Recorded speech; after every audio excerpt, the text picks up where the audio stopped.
Hello, Madrid! Pathetic. Just imagine it's a week's time when Liverpool are playing Tottenham. Just imagine you're a Liverpool supporter like I am.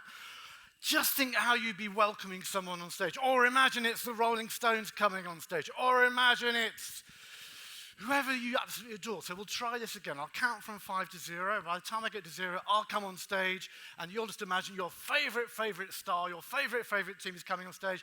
Up on your feet, whoop, holler, wolf whistle, whatever it is you want to do. So, 5, 4, 3, 2, 1. It's Robert Craven! And, woo! Oh, fun. Oh, thank you very much. Thank you very much. Wonderful. Right. What boundaries in technology? Question mark.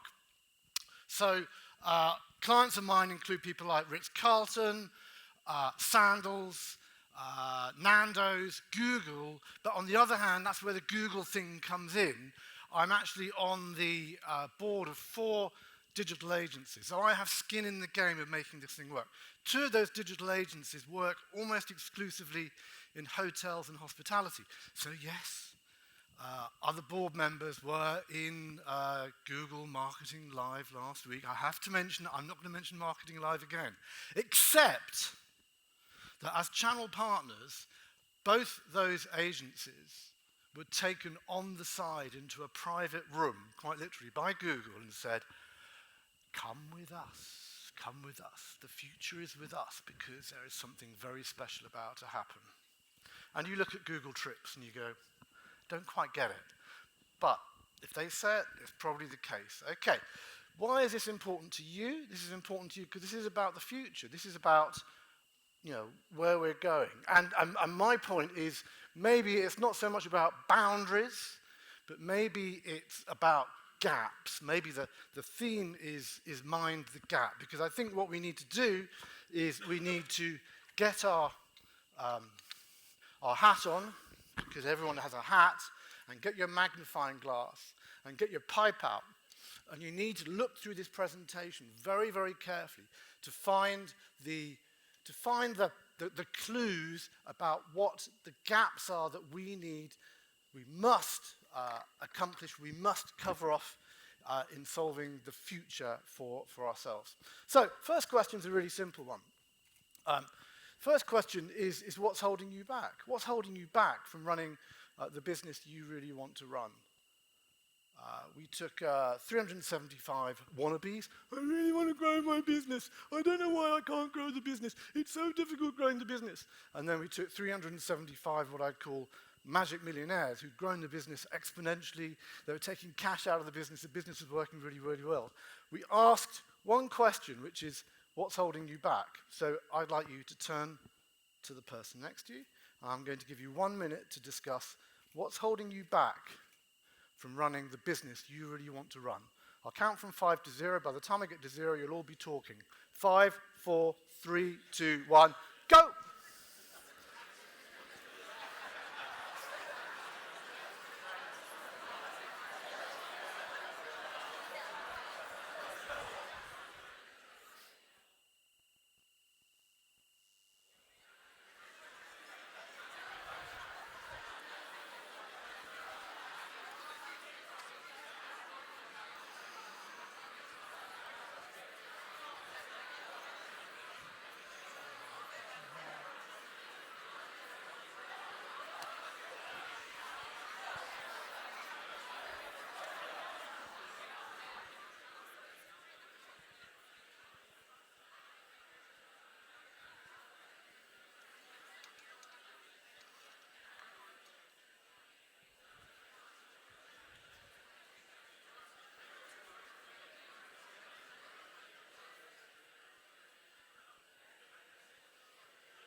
And stop. Shh. Fantastic, great. Okay, so these are, the what's holding you back thing. I mean, You talk to the wannabes, it's like, it's not fair, the boundaries, it's so hard, it's so difficult, the reviewers, digital agencies, customers. It's like whinge, complain, travel magazines, corporate headquarters, Brexit, Remainers, spammers, Bangalore. I mean, it just goes on and on, the complaints they have. And the word they use, the word they start every sentence with is they. My daughter has this same problem. It's called an external locus of control, where you blame other people. They, the banks, they, the accountants, they, head office, they, the general managers, they, the digital agencies. It's never my fault. With my daughter, it's the same thing. It's, they put more alcohol in my drinks than I was expecting. They put a wall behind the car. I didn't expect it to be there. It's never her fault. They, that dreadful word, they. And it goes on. Technology, Trump, costs were the same as the rest. The cheap apps. It's just ridiculous what people blame. Now, the interesting thing is the wannabes, the grumblers, they always use this word they. What's holding you back from running your business? They. Whereas the ones who have grown their businesses successfully, they say, well, I know whose fault it was. It's all about me. It's all about what I choose to do. The problem is when we're trying to grow the agents, trying to grow the business, it's about fear. We're petrified of charging the right price. We're petrified about employing the right people. We're petrified about buying the right piece of estate. We're petrified about when to maintain. We're petrified about repairs and renewals. We're petrified about changing the menu. Fear locks us up. But actually the real issue is the problem's me. It's me. It's my problem. Once I sort that out, everything else comes out. And that's the piece we've got to sort out. So, point one, the problem's me. It's about my attitude.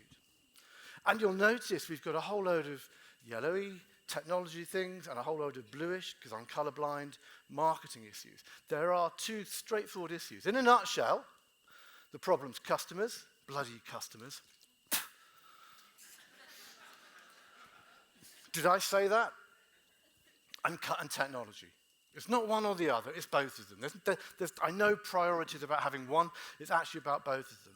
Now you're going to see this slide, everyone's going to show this slide, but it's still worth putting up. What's the greatest threat? Is the greatest threat technology?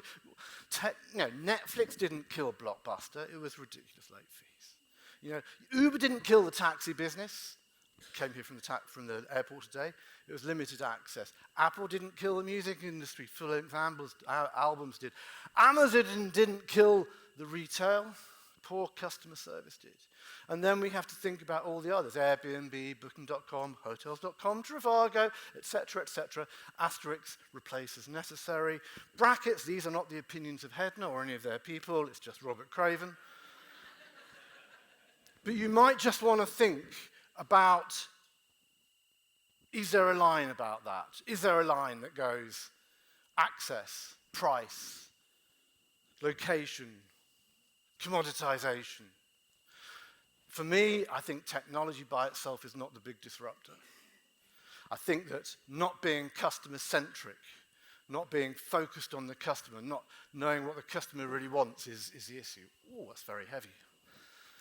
So we know customers are different now from what they were. Well, everything's changed, nothing's changed. On the one hand, they want everything now. On the other hand, they want luxury and slow. But they are more informed. They are more demanding. They do want to go, do, buy. They do want to get more. They do want to do more. And that word, which I think we should have kind of tattooed on our forearms, they want it frictionless, without any friction. So my question to you is a really simple one, which is, how good is your business? I go into your business, I look at your business, whether you're agency side, whether you're payment side, whether you're hospitality side, how good is your business? We need a really quick and simple way of analyzing how good your business is. I'm now going to give you a one-day workshop in 5 minutes because you're hugely bright. And so I don't need to, I go into your business, I say, how good is your business? What are the things you measure? What are the things you measure? Very quickly. Absolutely. So we have profit, we have sales, we have turnover, we have revenue. These are all financials. What's the one financial you've got missing? What's the one financial you've got missing? Jeepers creepers. What's the one financial you've got missing?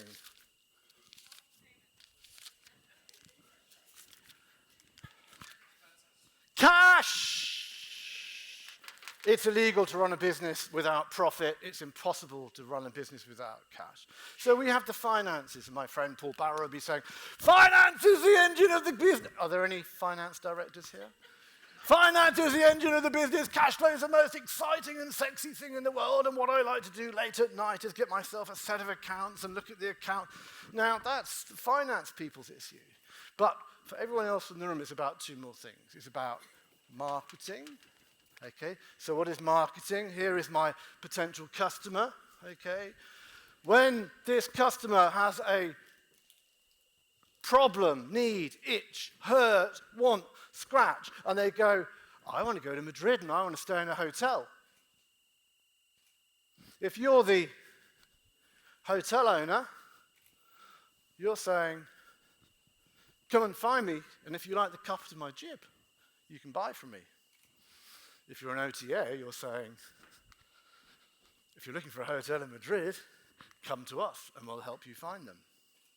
That's part of the conundrum. And one of the issues I've got with the hotels that we work with, we have some hotels which are working pure direct marketing. They've turned their back on OTA. Their reputation and their customer service is good enough, and their relationship with clients is good enough that they've cut out the OTAs as a matter of pride. Okay? And there are other hotels we work with who absolutely desperately need OTAs because otherwise they're just going to sit there waiting for the phone to ring and it's never going to happen. And this is part of our conundrum. Anyhow, where were we? Marketing. So marketing is about how good are you at getting the customers you want to buy from you to buy from you. That's it.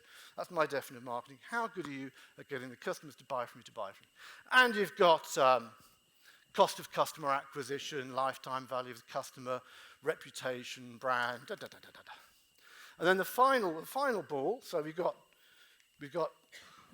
get the money, get the customer, get the money, get the customer, get the money, get the customer. The final ball is operations, doing the doing, serving the right food to the right table at the right temperature at the right time. And there are as many measures of operations as there are of marketing and finance. But they interrelate because it is sell, make, collect. Sell, make, collect, sell, make. And if one ball goes out of action, you go out of business. You've got to keep all the balls in the air. So even though I'm a marketing person, I need to understand how finance works, I need to understand how operations works. Thank you very much. Perfect.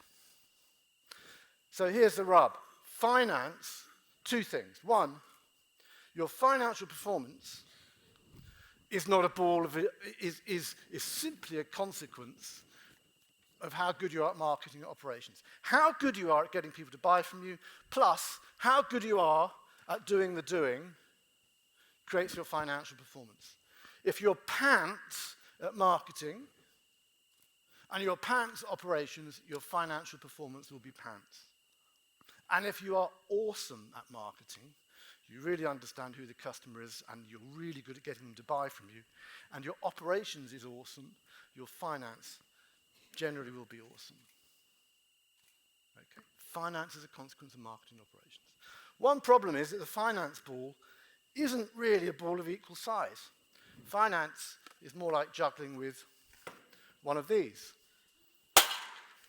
Now, finance is really interesting. So out of interest, I've now discovered he's actually on the committee. How many members of the committee?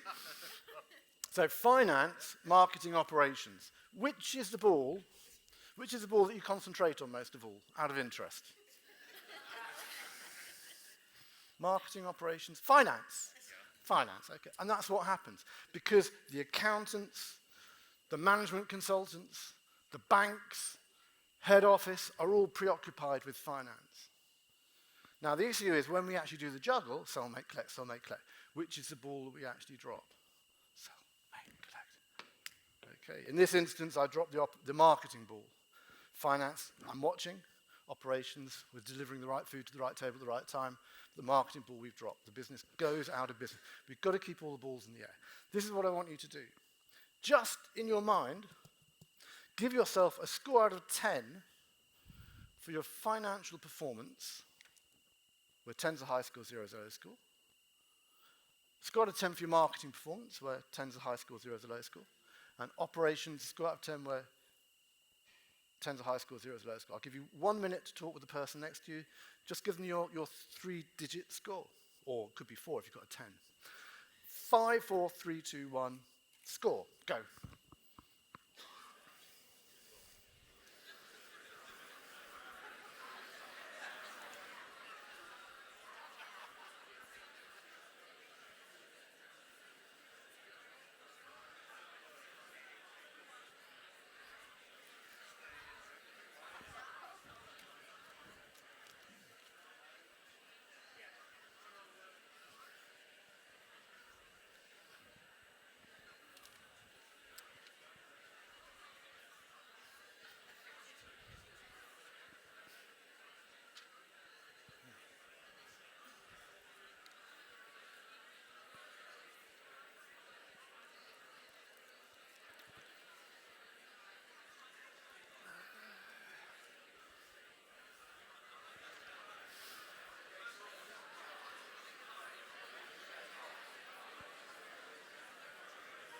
And stop. Shh. So, a couple of things, okay? First thing is, we've done this with over 35,000 businesses. So would you like to know what the kind of the average scores are? I'd expect to, yeah, cool, that's the right answer. So finance, most people score a 6 or a 7. Yeah, it's kind of okay. We've got enough money. Yeah, we go on holiday. We spend, everything's okay. I'll ignore marketing for a minute. Operations. My God, we're good. We are so good. We go to all the conferences, you know, and we learn stuff, and we run webinars, and we are so good. So I'm going to give myself an 8. In fact, if no one's looking, I'm going to give myself a 9, because we are blinking awesome at what we do. Now, marketing. I've got a problem with marketing.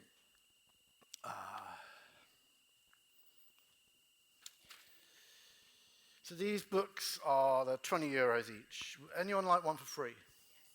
Okay, fine, cool. Anyone else like one for free? There you go, fine. Anyone like one for $50? Excellent, thank you very much. So, it's easy giving stuff away for free, yeah? It's easy giving stuff away for $10. The clever bunnies in the room give stuff away for $50. That's very kind of you, sir. Thank you very much, and I'll see you afterwards. That's my point about marketing. Marketing isn't about just selling. It's about selling at the right price and selling profitably. Marketing is about quick off-tangent thing. It's simply about cost of customer acquisition. How much does it cost us to acquire a customer? This is marketing 101. It's got to be less than the lifetime value of the customer.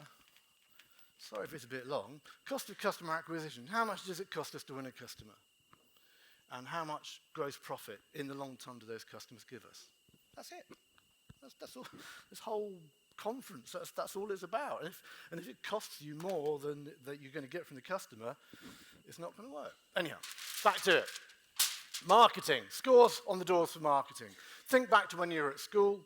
You're about to leave, and you go and see the careers teacher. And the careers teacher says to you, what is it you want to do when you leave school? Put your hand up nice and high, like that. Or like that. I don't mind. We'll go like that. If you said to the careers teacher, when I leave school, I want to be in sales and marketing. Yeah, 1, 2, okay, and a half. Okay, so coffee.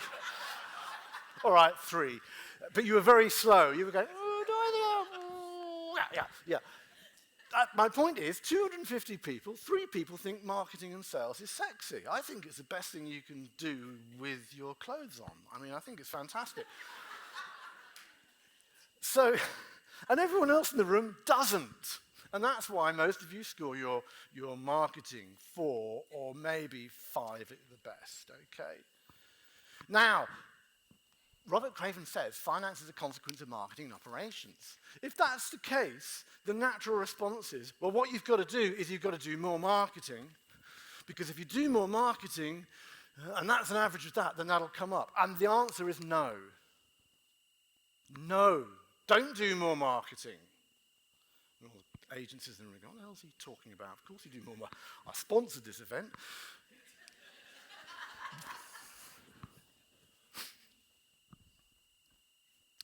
Before you do the more marketing bit, get your house in order. If you're only making 5 cents in the dollar, doing more marketing is futile because you're just still making 5 cents in the dollar. What you've got to do is you've got to sort out your financial model so that you make 10, 15, 20 cents in the dollar. Then go for the marketing piece. But going to market something where there's no profit is futile. You're just being a busy fool. You're just running up the down escalator. So how do you do that? Briefly. 1, and you're going to hate me for this, but the clue was in the lead-up video. 1, put up your prices. When you put up your prices, you lose customers.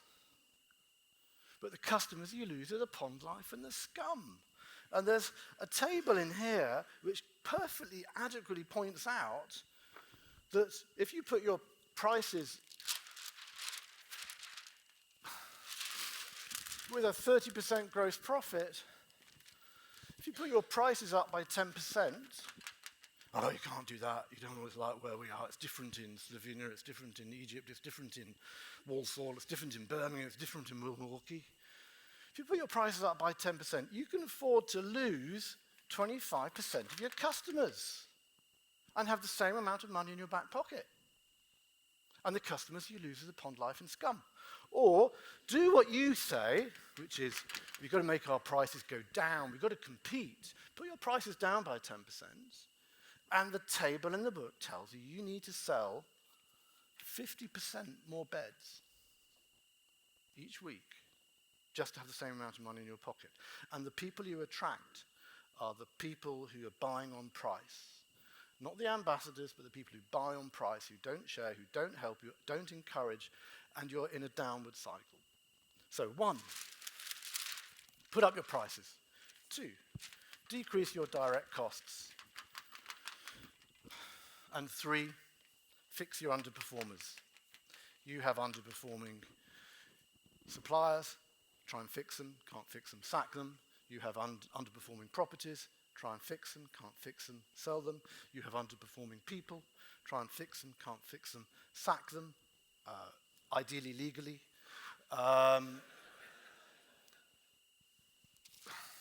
Do that first, and then go into doing the marketing. And then you've got a piece going on. So let's just hang on 1 minute, because there's something even more interesting going on than what I'm just saying here. Because someone just here said customer experience, which is absolutely spot on, because look, it's the next slide. Customer experience is a combination of marketing, the promise, and the operations. Customer experience is, I promise we'll give you this, and the operations is giving them that.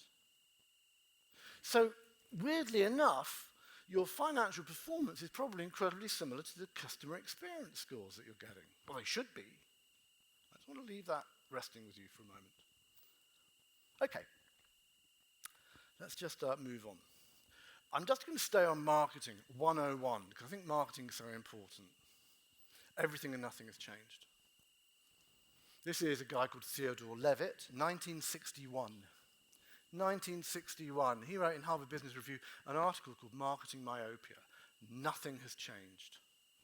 This guy could have written this article, apart from the fact it's in Times New Roman, in 2019. And he notices a company views marketing strictly from the standpoint of selling a specific product, rather than from the standpoint of fulfilling customer needs. And I'm really grateful that at this conference people are talking about customers.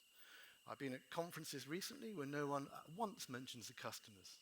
Not once, because it's all about us and us selling our products. So here's the problem. We talk tactics. The outside rooms have been talking tactics. Do we scribble this way or that way? How will we measure it? Will we know it? What will the attribution be? What will the consequence be of doing it this way and that way? And it's not about tactics. So then you go, oh yes, you go, of course. It's all about strategy, because that's a big word. It's all about strategy, Robert, isn't it? And it's not about strategy. As Levitt said, it's all about the customer. It's understanding what the customer wants. And what that means, Marketing 101, is it's about segmentation, chopping up your customers into groups of people who behave in similar manners, and differentiation, which is about being clear about what makes you different from the rest. Because the elephant in the room is, why can't you sell more stuff? And I'll tell you why you can't sell more stuff. You can't sell more stuff because basically you're incredibly boring. Similar businesses employing similar people using similar software and similar hardware, selling similar products and similar services to similar people at similar prices on similar websites and similar apps. It is so beige out there for the customer. They can't tell the difference between one of you and the other. The only thing you can do to be bright is to be either cheap, cheap, cheap, or really, really garish. The clutter, the commoditization, the competition, the consumer consciousness is really rife. But there's two other things which you need to ask yourself. Are you convenient? Are you memorable? Because that's what's going to get me to buy from you. That's what's going to get many people to buy from you. The big question for me, the big question for you is why? Why should people bother to buy from you when they can buy from the competition? Now, I've been very kindly given all your phone numbers, despite GDPR. Who cares about that? And tonight I'm going to phone every single one of you up and say, why should people bother to buy from you when they can buy from the competition? If you can't answer the question, I'm going to wait 10 minutes, then I'm going to phone you up again. You've got to be able to answer this question. So I'd like you to turn to the person next to you, and I'd like you in 20 seconds to say to them, to answer the question, why should people bother to buy from you when they can buy from the competition? 5, 4, 3, 2, 1, go.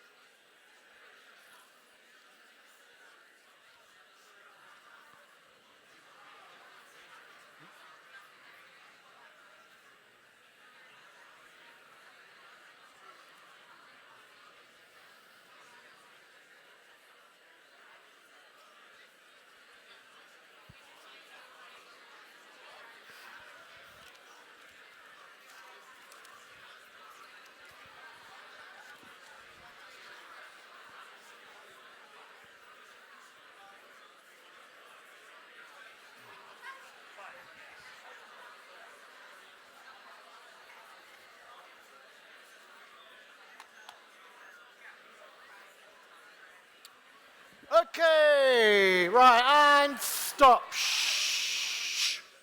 We've got to be able to answer that question. Last night at the party, shh, shh, shh, shh. It should be a 1-minute elevator pitch, not last night at the party. Yeah. So I was talking, what do you do? And people go, oh, it's very interesting what I do. My business was set up in 1997. It's like, Jesus Christ. We were set up in, and what we did was, do I really care? No, I don't.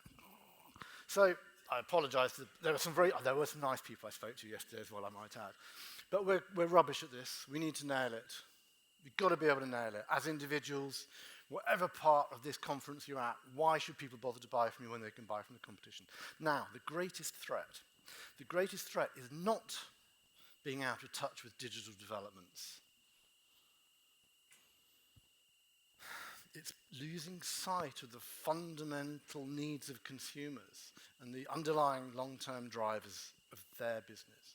It's understanding the customer. It's understanding what it feels like to be the customer. That's the piece. I constantly use this as the customer hat. It's the customer speaking. It's the customer speaking saying, why on earth am I queuing up when I've paid to come to this hotel already? My wife said to me this morning, why is this hotel so nice, but their toilet paper's horrible?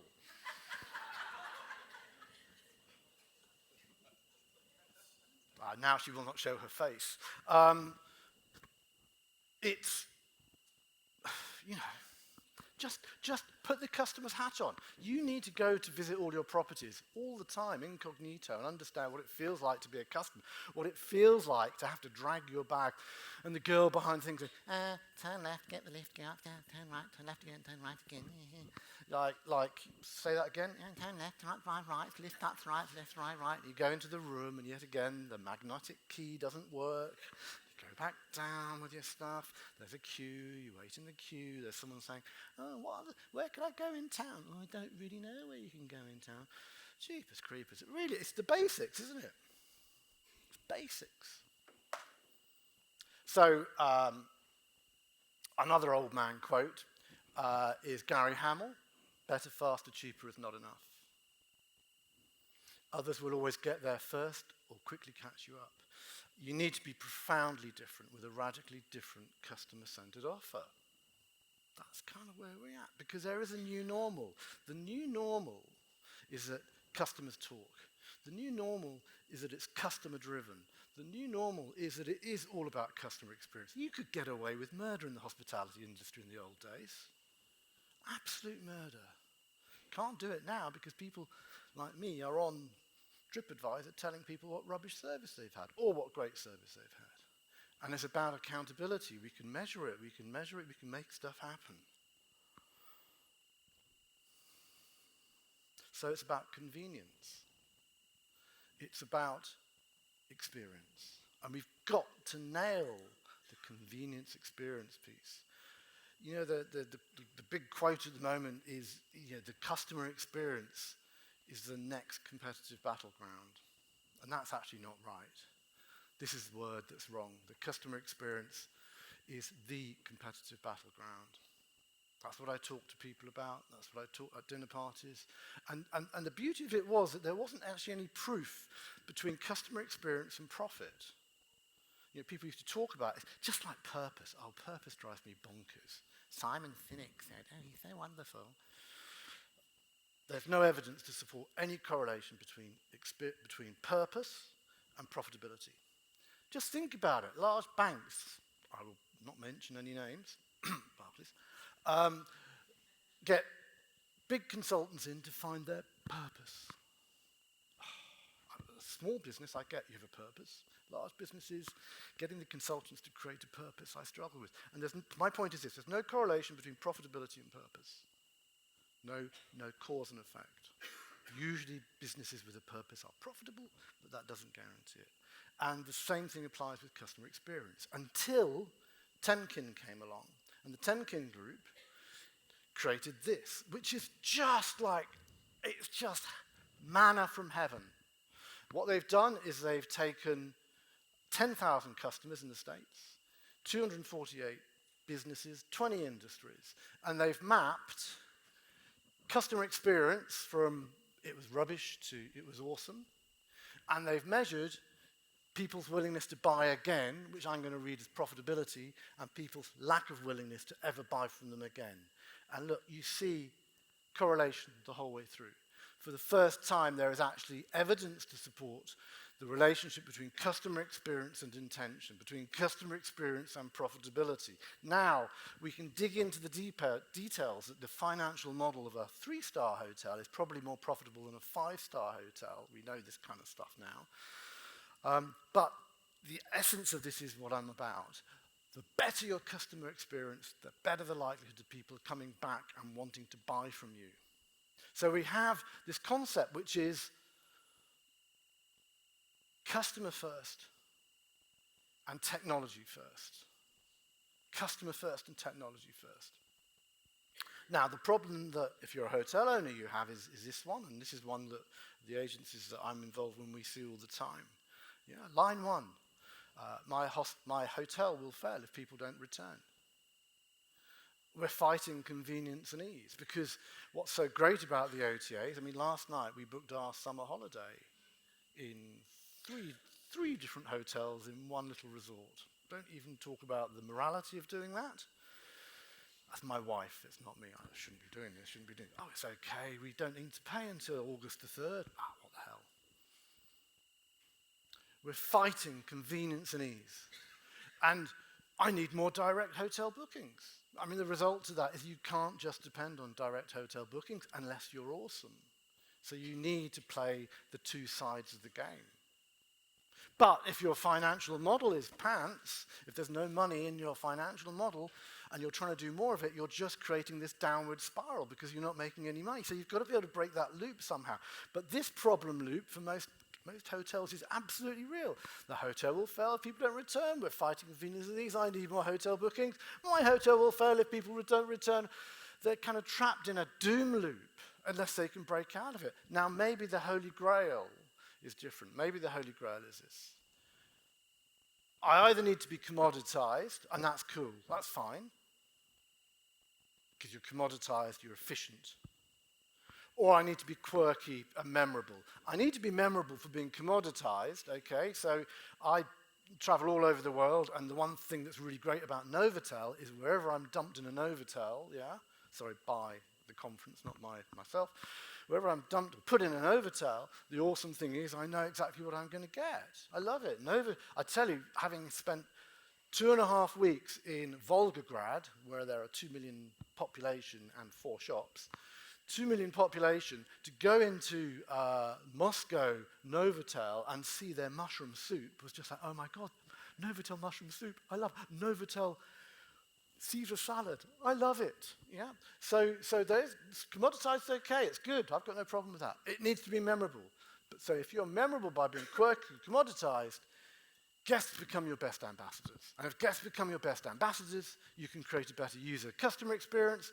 And so you can become more commoditized or more quirky, and you're into that positive loop. And that's the point that I'm trying to make.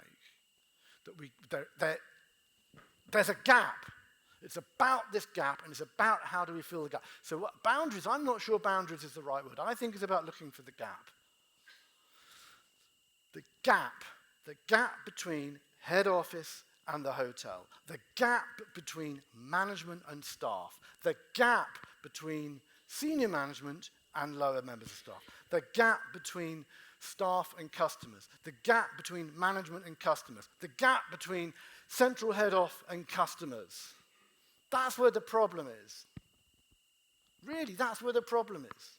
And I'm going to just pick on one, which is what companies think versus what their customers think, okay? So you ask the companies, there's 5 sets of data on this, okay, including Accenture and including my business. We did it with 1,000 people, Accenture did it with 10,000 people. The only reason we did it was because we didn't believe Accenture, okay? We thought it was some clever clog stuff. And our stats were within 5% the same as them. Companies think that they provide an above-average customer experience. 79% of customers do that. And if I ask for a show of hands, you'd all go, yeah, we're pretty bloody good, yeah. After all, when Robert Craven put the 8 or 9 on operations, yeah, remember that, you're all thumbs up, you're all going, yeah, it's me, that's bloody good, aren't I? So what do the same when you go back to the identical customers and talk to them, what do they say? Well, this is the embarrassing bit. 10% of customers agree. 11%. There's a 69% services delivery gap. We're going out there going, yeah, look at me, aren't I great, aren't I wonderful? Look at what we deliver. But there's a real gap between what we believe we think is exceptional service and what customers think is exceptional service. My wife is leaving this hotel saying, nice service, shame about the toilet paper. You know, but that's valid, because it's her opinion. So the line is mind the gap. So there's a couple of highlighters for you, really. The first one is do not get into this victim mentality. Do not play this victim game of, oh, I can't do anything about it, Google are in control, it's not fair, OTAs, they're eating our lunch. Don't get into that victim mentality. Figure out how you're going to play the game with a decent financial model which actually looks after your business. That's point number one. Point number two is joined up thinking. Connect the dots. Look at the dots, see what needs to happen, put them together, and execute on it. Talk. Earlier on, we talked about boundaries in communication. Talk to people.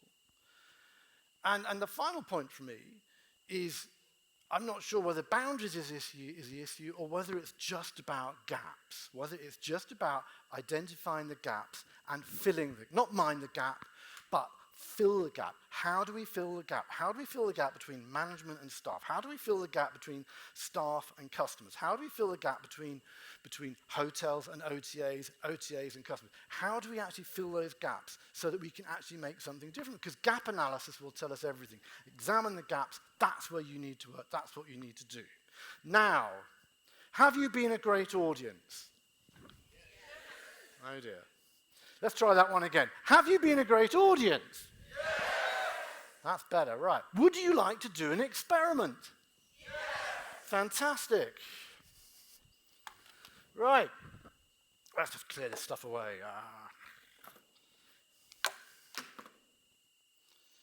I'm going to light the candle. Sebastian's going to go, you never told me you were going to light a candle. Are you aware about fire and health and safety? But we're not in America. Well, I did this in America, and they had 3 people on standby. I'm not joking. One with the fire, they're very good-looking guys. It's like one with a fire hydrant, one with a sand and bucket, and another one just there to look good. And they wouldn't let me do it without them. I think that the HEDNA vibe is so powerful, is so positive, that just with your positive mindset, just with your positive energy, you could make the candle extinguish itself by just staring at it and in your mind going, see, you're doing, just slow down, not yet, but you're doing it already, you're trying to make the candle go out, just calm down, that's better, calm down, stop looking at the candle, thank you. Now, I think that what you can do just with your pure positive energy is make the candle blow itself out. It's trying under the air conditioning as hard as it can. So I'm going to just move it very slightly away from the air conditioning. That's better. Just under the smoke detector. Right. So what I want you to do is with all your energy, imagine the candle blowing itself out from all your positive energy, from your chi, from your yin and your yang. You can make the candle blow itself out because the candle will feel all the energy of you all going, blow out candle, blow out candle. And the candle will just go, it'll extinguish itself. You'll think, oh, amazing guy. Did you see how he did that amazing trick? Rapturous applause. On will come Sebastian for Q&A. Okay, note to selves, think about questions for Q&A. So let's make the candle blow itself out, okay? Are you up for making the candle blow itself out? Yes. Right, so just to really make sure it does blow itself out, everybody on their feet, because that'll give you more positive energy to make the candle blow. Nobody run forward, nobody blow, nobody run forward, nobody blow, okay? But just focus all your energy on the candle. I can see the candle blowing out. Focus on the candle. Candle blow out, candle blow out. In your mind's eye, make the candle blow out. It's going to blow out. 5, 4, try harder. 3, 2, 1,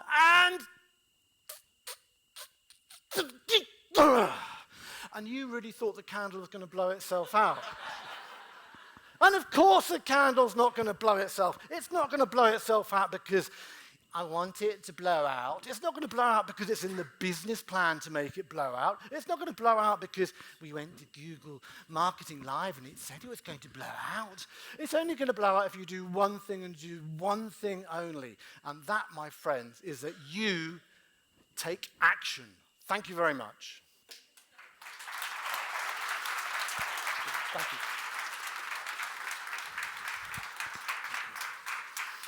Thank you. Checking audio. Thank you, Robert. Did the candle ever go out? Yeah, well, once it nearly went out because this girl came up and she said, I'm a yoga teacher, I'm a yoga teacher. Everybody, breathe in, breathe out. And I'm going, no, it's not going to work. Okay, excellent. You mentioned mushroom soup, right? You're traveling around the world, what, 360 days? Ish. 350 days. What is one thing that you would like to see hotels and hospitality professionals do more of? Soft toilet paper. I think hotels at every level confuse effectiveness, which is doing the right things in the right way, in the right manner for me, and effectiveness, which is just doing stuff so it's a tick box, so on and so forth. And they just don't lift their eyes up. So at breakfast at a hotel recently, you know, I'm there with my wife, I want to give her some champagne for breakfast because hell, we're on holiday. Champagne bottle's empty, the glass is empty, you go and ask for it, you go and get some fruit, the fruit's empty. I mean, it's kind of 101 stuff. It's not difficult. It's just about, what it's about is it's about wearing the customer's hat and thinking, if I was a customer, how would I feel? And then, of course, even if they fail, which I'm quite happy for people to fail, is to be able to turn that round really quickly with a big smile, because you can win me over. You can win me over with a smile. I'm not that much of an ogre. But I think confusing efficiency with effectiveness, which is doing the right thing for the customer. That's Excellent. my one thing. Please, ladies and gentlemen, submit your questions on eventmobi/Madrid19 or using the mobile app. Sarah will hand me in a few minutes your questions. But in the meantime, you're consulting technology companies as well as travel companies, hospitality professionals. Are their problems different and are their solutions different? That's a nice one. So they're all about systems and processes. Equally, different types of systems and processes, but the system and process that would have picked up that the fruit was missing, that the champagne was missing, is a different one from, oh, we've got an error in the code or whatever it is. But they're all about processes and systems. And what makes a great hotel is about processes and systems. It's about everyone knowing what they're meant to be doing. What makes a great technology company is about processes and systems and making those systems happen. What they have in common is this sense of where are we now? Finance, marketing, operations, customer service. Where do we want to be in 3 years' time? So where do we need to be in 2 years' time, 1 year's time? What are the things we're going to measure? What makes them different is hospitality is all about people. Yeah. In technology, I want the technology to work. But in hospitality, I take it personally. I take it personally if I get to my hotel room and the bags aren't there, although they've been promised they were going to be there. I take it personally if they take me into a room. No, I can't repeat that one. I'd go into a room and there's something going on I think shouldn't be going on. So hospitality is all about people. Hospitality is all location-based. The great thing about technology is you can run a technology company from anywhere. And finally, the one thing I learned from my MBA is a thing called the Ansoff matrix. And Ansoff talks about how you're going to grow the business. Is it with your existing customers, slightly different customers, totally different customers, existing product service, slightly different, totally different. I think in technology you have the opportunity to go almost anywhere in that box, whereas with hospitality we're tied to a similar type of product and service.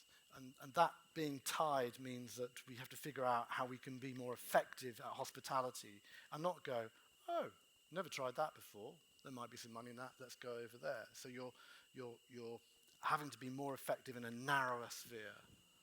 Excellent. Tim Cook from Apple says that privacy is a human right. Mark Zuckerberg recently said privacy is the future. I don't know what he meant with that. Google tracks every single move. Yep. Is privacy the next boundary?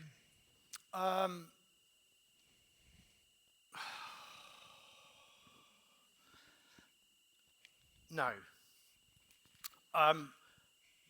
You need to read a book called Surveillance Capitalism by Shoshana Zuboff. It is 700 pages. Actually, you need to you need to Google it and read a PDF on it, actually, to be honest, because it's way too long. And I hope she's not in the audience, but she just goes off on huge, great tangents. But what she sums up is how data, private personal data, has become the new asset, the new capitalism. That is what people are trading. Now, that's absolutely spot on, that large companies now trade data, personal data, and that is in effect the new asset, the new capitalism. What she unfortunately doesn't explain to us is where that actually goes. I think that there will be kickbacks, and I think that people will demand more privacy. Will Google take over the world, own the world? It looks like they're probably not going to take over the world because they're now getting kickback. So privacy is more than GDPR, because GDPR came and went, as you recall, a bit like the millennium came and went. But privacy is going to become more and more important. And I think my feeling is that the duopoly, the triopoly, however many you want to say, are those big platforms, they will have to behave in a more coherent and less greedy manner than they may have been seen to have behaved so far. All right, so they'll be regulated and controlled? There will be self-regulation, they will regulate, and a lot of people will opt out of playing their game. Excellent. All right, we have a lot of questions. I need to get my glasses because as many questions as I got, the font got smaller and smaller. So thanks, everyone. How does a company get every level of the org focus on customer experience? You send every person through the business. So I work with Warwick Business School has a leading conference centre, probably the best conference centre in the UK. Every member of staff has to stay at the conference centre once a month. So they feel like get to feel what it's like to go into the conference centre and have to park miles away. They get to know what it's like to have to queue up. They get to know what it's like to arrive in your room. And you can't fit the kettle on the table from the plug. That's another one of my pet irritations. And there's no light in the room to read a book. And there's no light in the room to shave. And the hairdryer's got too short a cord unless you sit on your knees in the mirror that there isn't there to dry your hair. So you need to take people through their own customer experience. They need to understand what it feels like to be a customer. They need to be educated. That'd be the starting point. And I think you need to reward people for doing great stuff. Reward them for those little moments where you see them doing brilliant, brilliant stuff. I love the stuff that Ritz Carlton does on that. Just search Ritz Carlton customer service. Excellent. We're out of time, but I would love for you to maybe say in 20, 30 seconds the best hotel experience you've ever had. The best hotel experience I've ever had. That's a me. I'm going to say Sandals. I'm going to say Sandals, Jamaica, being picked up by a limousine with flags and all that kind of stuff, arriving, nobody asking for my credit cards or anything, towels through to the room, and then they go into the room, and then they say, and this is, and they open the door, and there's the beach and the sea. And it was just like, oh, I've arrived in heaven. So thank you very much, Robert. Thank you very much. Thank you. Thank you.